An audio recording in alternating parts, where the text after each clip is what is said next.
Ito ang kauna-unahang pagkakadiriwang ang EDSA Revolution sa labas ng Maynila. Sa taong ito sa Cebu gaganapin ang pagdiriwang. Para sa detalye, balitaan mo kami, Cathy San Gabriel. Sa tago at tahimik na kumbento ng Mount Carmel sa Cebu, nag-umpisa ang political career ng isang itinuturing na simpleng may bahay. Simpleng may bahay na siyang mangunguna sa pagbabalik ng demokrasya sa isang bansang uhaw sa kalayaan. Ika-21 ng Pebrero nang tumungo sa Cebu si Ginang Aquino para mangalap ng suporta sa pagtiwalag sa diktadoryang Marcos.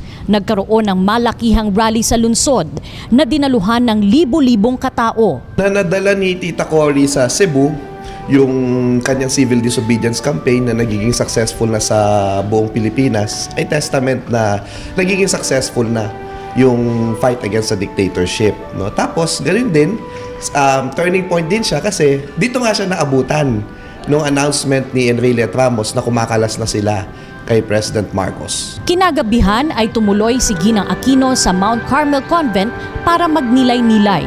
Ika-22 ng Pebrero, sa kabila ng pagtutol ng kanyang mga tagapagpayo, desisyon siyang bumalik sa Maynila para samahan ng taong bayan sa pakikibaka sa EDSA. Mahalaga yung Cebu kasi nandito ang daming tao na pumunta doon sa rally niya tapos nagkaroon ng EDSA sa Maynila.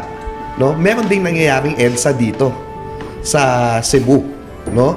At dito mo makikita na ang EDSA ay hindi lang yung 2 milyon doon sa Epifanio de los Santos Avenue sa Maynila. No? Ang EDSA ay nangyari din sa iba't ibang lugar sa bansa. Para sa Telebisyon ng Bayan, Cathy San Gabriel, Cebu City.